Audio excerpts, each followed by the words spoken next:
नमस्कार friends, Odia tips आर्यलक्ष्मी को आपण मानक बहुत सारा स्वागत। आज आम जाना मांस चॉपर प्रणाली विषय रे। मांस चॉप कौन कौन परिमाण आवश्यक आ प्रथम जाने। प्रथम कीमा मांस 250 ग्राम, बेसन 100 ग्राम, आलू 200 ग्राम, अदा खंडे, गुजराती 3टा, डालचीनी 2 खंड, पियाज 50 ग्राम, रसुण 5 ରୁ 6 पकुड़ा, कंचा लंका 5टा, जीरा 3 ग्राम, धनिया 3 ग्राम, सोरिष तेल 100 ग्राम, परिमाण मुताबक लुण और हलदी गुंड।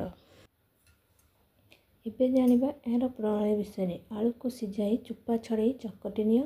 अदा पियाज रसुण जीरा और धनिया को चिकन करी बाटी नियो।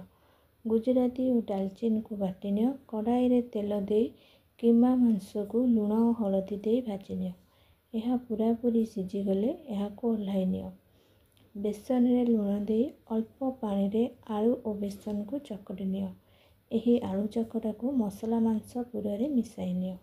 यह भल भाव में मिसी गले यह को तल को ओल्हाई दे चॉप सब प्रस्तुत करी कढ़ाई रे तेल गरम करी एही मसला और बेसन को गोटे पात्र रे पानी रे बहल करी गोलाई एथिरे चॉप को गुड़ाई कढ़ाई रे छाणी खाई।